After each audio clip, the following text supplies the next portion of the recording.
గుళ్ళ పేరు చెప్పుకునే వాళ్ళు రాజకీయాలు చేస్తున్నారు కదా, మీరు ఏ విధంగా మీరు ఎటువంటి సంక్షేమ ఫలాలు అందించేస్తున్నారు ప్రజలు? నేను గుడుల గురించి భూముల గురించి అయితే నేను మాట్లాడను. అందరూ ఇప్పుడు అధికార పార్టీలో ఉన్న నాయకులు ఏం చేస్తున్నారంటే ల్యాండ్ కబ్జాల గురించి, ల్యాండ్ గొడవల మీదనే పడిపోయారే తప్ప ఊరు సమస్యలు ఎవరూ తెలుసుకోవట్లేదు.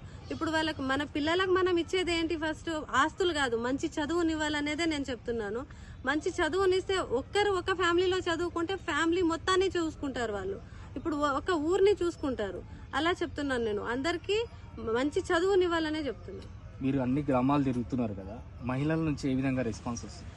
నేను మహిళలకు ఒకటే చెప్పిన, మీరు కూలి పని చేసుకొని మీ పిల్లల్ని చదివిపిస్తున్నారు, కానీ పంపించేది అయితే గవర్నమెంట్ స్కూల్సే కదా. గవర్నమెంట్ స్కూల్లో ఇంగ్లీష్ మీడియం ఇవ్వండి అని అడగండి. మీరు వాళ్ళకి ఏం కావాలో అడగండి, కానీ మీరు 500 బీడ్ సీసాలు, క్వార్టర్ సీసాలు అడగొద్దు. మీ ఓట్ని మీరు అమ్ముకోవద్దని చెప్తున్నాను. మీరు రాజకీయాల్లోకి రావడానికి స్ఫూర్తి ఎవరు?